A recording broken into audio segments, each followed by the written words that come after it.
नमस्कार साथियों, स्वागत है आप सभी का अपने चैनल ज्ञान ऑर्बिट में। तो आज के इस क्लास में हम लोग हिंदी का जो दही वाली मगम्मा है, जो चैप्टर 1 है वर्णिका भाग 2 का, उसका इम्पोर्टेंट ऑब्जेक्टिव क्वेश्चन लेकर आ चुके हैं, जो कि आपके एग्जाम में यहाँ से बहुत सारे प्रश्न पूछे जाते हैं। तो इस वीडियो को अगर लास्ट तक देख लेते हैं तो आपका पूरा ऑब्जेक्टिव क्वेश्चन इस चैप्टर का क्लियर हो जाएगा। एक भी प्रश्न आपका परीक्षा में नहीं छूटेगा, तो वीडियो को लास्ट तक जरूर देखिएगा। चलिए क्लास को स्टार्ट करते हैं। पहला क्वेश्चन देखिए और इसका आंसर लगाइए। पहला क्वेश्चन कह रहा है कि दही वाली मगम्मा कहानी का कहानीकार कौन है, यानी इसके लेखक का नाम पूछ रहा है। दही वाली मगम्मा कहानी के लेखक कौन है? ऑप्शन ए श्रीनिवास है, ऑप्शन बी सुजाता है, कि ऑप्शन सी सात कोड़ी होता कि ईश्वर। याद रखिएगा, दही वाली मगम्मा कहानी के जो लेखक हो जाएंगे श्रीनिवास जी हो जाएंगे, यानी ऑप्शन ए आपका सही हो जाएगा। ऑप्शन ए को याद कर लेंगे। जितने भी क्वेश्चन कराएंगे बाबू, सब आपके एग्जाम के लिए बहुत ही इंपॉर्टेंट है। दूसरा क्वेश्चन देखिए, दही वाली मगम्मा कहानी का कथावाचक कहाँ के हैं? तो याद रखिएगा, कथावाचक कहाँ के हैं? तो बेंगलुरु के हैं, यानी ऑप्शन सी आपका सही हो जाएगा। ऑप्शन सी को याद कर लेंगे। ये सब इंपॉर्टेंट क्वेश्चन है और कई बार आपके पेपर में आया हुआ प्रश्न है। क्वेश्चन नंबर 3 देखिए कि मगम्मा ने बेटे से अलग होने को कहा था। तो जो मगम्मा है वो बेटे से कब अलग होने के लिए कहा था? तो दोपहर से ही।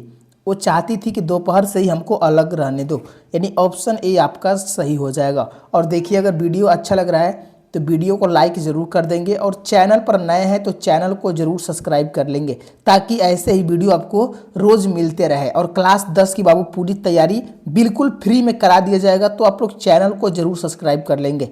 4 कैंसर लगाइए कि मगम्मा के गांव का नाम क्या था। मगम्मा के गांव का जो नाम था ना, वेंकटपुर नाम था। क्या था? वेंकटपुर नाम था। ऑप्शन सी आपका सही हो जाएगा। ये सब इंपॉर्टेंट क्वेश्चन है। क्वेश्चन नंबर 5 देखिए, कह रहा है रगम्पा कहाँ का रहने वाला था। तो रगम्पा जो है कहाँ का रहने वाला था? सोपपुर, खिदिरपुर कि वेंकटपुर? याद रखिएगा, वेंकटपुर का रहने वाला था। ऑप्शन सी आपका सही हो जाएगा। ऑप्शन सी को याद कर लीजिएगा। अगले क्वेश्चन की ओर चलते हैं। 6वां प्रश्न, क्वेश्चन नंबर 6 कह रहा है कि रगम्पा मगम्मा से कहाँ मिलता है। यह भी इंपॉर्टेंट क्वेश्चन है बाबू, कि जो रगम्पा है ना, वो मगम्मा से कहाँ मिलता है? कुआं के पास, स्कूल के पास। आप लोग कमेंट में जरूर बताएंगे। तो याद रखिएगा, कुएं के पास मिलता है, यानी ऑप्शन ए आपका सही हो जाएगा। ऑप्शन ए को याद कर लीजिएगा। अगले क्वेश्चन की ओर चलते हैं। 7वां प्रश्न, क्वेश्चन नंबर 7 कह रहा है कि रगम्पा कौन था। क्या आंसर हो जाएगा? व्यापारी, जुआड़ी, वकील कि किसान? तो जो रगम्पा है ना बाबू, एक जुआड़ी व्यक्ति था। क्या था? जुआड़ी व्यक्ति था। ऑप्शन बी आपका सही हो जाएगा। और आप लोग कमेंट में जरूर लिखिए कि आपको क्लास कैसा लग रहा है, सारा क्वेश्चन याद हो रहा है कि नहीं, और समझ में आ रहा है बाबू तो प्यारा सा दिल जरूर बनाइएगा, ताकि हमको ये पता चल सके कि आप लोग अच्छे से क्वेश्चन को याद कर रहे हैं। चलिए अगले क्वेश्चन की ओर चलते हैं। 8वां प्रश्न कह रहे मगम्मा के बहू का नाम क्या था। देखिए बाबू, बहू का नाम याद रखिएगा, क्योंकि ये बहुत बार आया हुआ है पेपर में। कह रहे सविता, नजम्मा, कविता की सवित्री? आप लोग कमेंट में देखते हैं, जो बच्चे इसका आंसर देंगे उसको 500 रुपया दिया जाएगा। तो बताइए, तो मगम्मा की बहू का क्या नाम था? याद रखेंगे, नजम्मा नाम था। ऑप्शन बी आपका सही हो जाएगा। ऑप्शन बी को याद कर लीजिएगा। अगले क्वेश्चन की ओर चलते हैं। 9 क्वेश्चन, क्वेश्चन नंबर 9 कह रहा है कि दही वाली मगम्मा कहानी किस भाषा से अनुदित है। तो जो दही वाली मगम्मा कहानी है, किस भाषा में लिखा हुआ है? याद रखिएगा, कन्नड़ भाषा में लिखा हुआ है। यह कर्नाटक की कहानी है, और कर्नाटक में क्या बोला जाता है? कन्नड़ बोला जाता है। तो यह कन्नड़ भाषा की कहानी है। ऑप्शन बी आपको एकदम याद कर लेना है।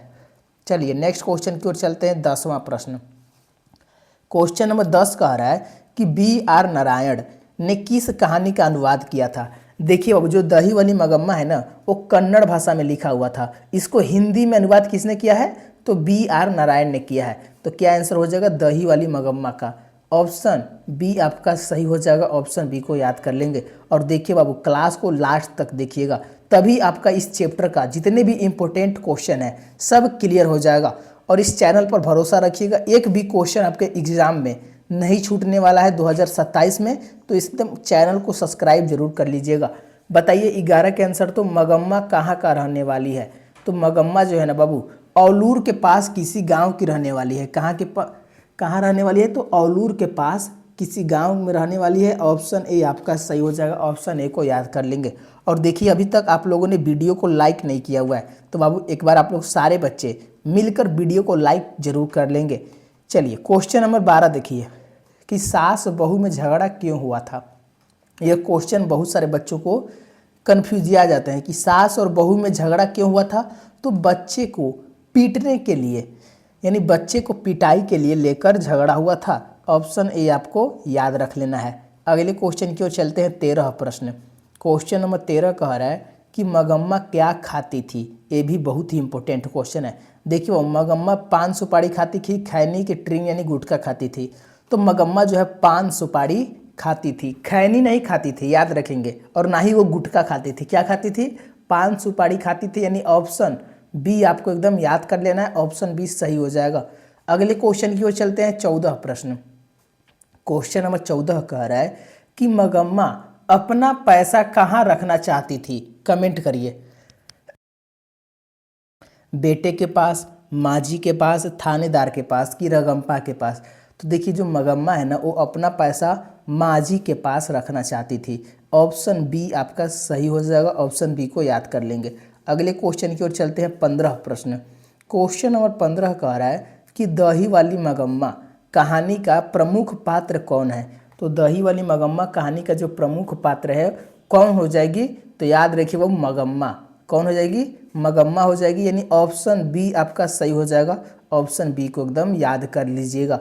अगले क्वेश्चन की ओर चलते हैं। नेक्स्ट क्वेश्चन देखिए 16 प्रश्न, 16 का फटाफट कमेंट में आंसर दीजिए।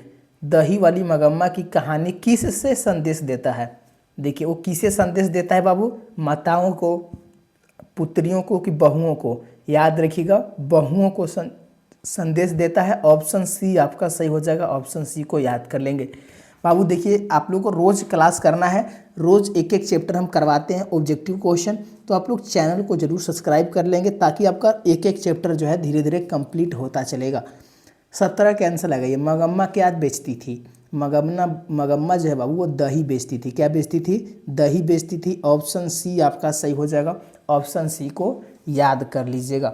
नेक्स्ट क्वेश्चन की ओर चलते हैं। 18 प्रश्न, क्वेश्चन नंबर 18 कह रहा है कि मगम्मा किस कपड़े की ब्लाउज पहनना चाहती थी। जो मगम्मा है ना बाबू, किस कपड़े की ब्लाउज पहनना चाहती थी। याद रखेंगे मखमल, मखमल के कपड़े का ब्लाउज पहनना चाहती थी। ऑप्शन सी आपका सही हो जाएगा। और देखिए जो दही वाली मगम्मा है ना बाबू, बहुत ही आसान चैप्टर है। इसको एक बार पढ़ लीजिएगा ना तो आपका पूरा दिमाग में छप जाएगा कहानी, और ये बहुत ही मज़ेदार कहानी भी है। चलिए 19 के आंसर लगे। लेखक ने कहानी में मगरमच्छ की उपमा किसको दिया है। तो लेखक ने कहानी में मगरमच्छ की जो उपमा है ना 19 का याद रखेंगे बहू को दिया है। किसको दिया है? बहू को। ऑप्शन बी आपका सही हो जाएगा। और किस किस बच्चे को दही वाली जो मगम्मा है वो कहानी जो अच्छा लगता है एक बार कमेंट करिए। तो जो जो बच्चे को अच्छा लगता है कमेंट में एक दबाएंगे। एक बार एक आप लोग कमेंट करिए तो हम समझ जाएंगे कि उन बच्चों को दही वाली जो मगम्मा कहानी है बहुत ही अच्छा लगता है। 20 क्वेश्चन का आंसर दीजिए कि मगम्मा से कौन कर्ज मांग रहा था। तो मगम्मा से जो कर्ज मांग रहा था ना कौन था? वही बाबू जुआड़ी व्यक्ति। कौन जुआड़ी व्यक्ति था? रगम्पा था। रगम्पा जो था मगम्मा से कर्ज मांग रहा था, यानी ऑप्शन ए आपका सही हो जाएगा। ऑप्शन ए को याद कर लेंगे। चलिए 21 का आंसर लगाइए। क्वेश्चन नंबर 21 कह रहा है कि उस घर में अब सास और बहू में स्वतंत्रता की होड़ लगी है। यह पंक्ति किस कहानी की है। देखिए अगर सास और बहू की आएगी ना स्वतंत्रता की होड़, तो यह दही वाली मगम्मा कहानी की है। कहाँ की है बाबू?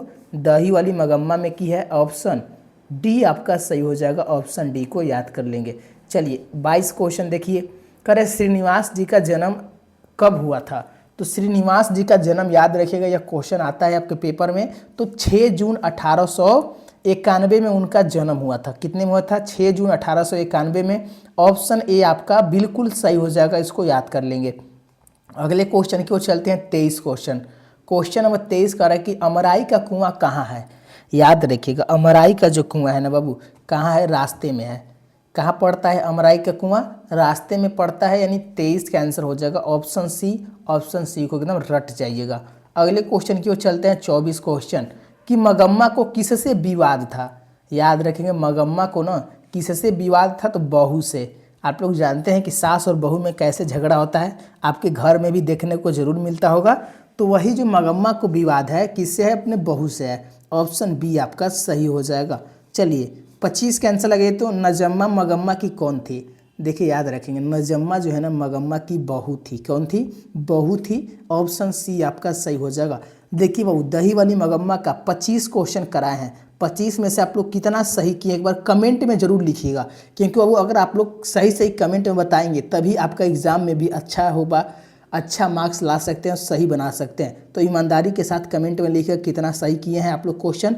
और अभी तक वीडियो को लाइक नहीं किए तो आप लोग लाइक और चैनल को जरूर सब्सक्राइब कर लेंगे, ताकि इसका सब्जेक्टिव क्वेश्चन भी अगर हम लाएंगे तो आपको मिल जाएगा। और नेक्स्ट वीडियो में अगले चैप्टर का ऑब्जेक्टिव कराएंगे। तो आप लोग चैनल को सब्सक्राइब और अपने दोस्तों को जरूर शेयर करिएगा।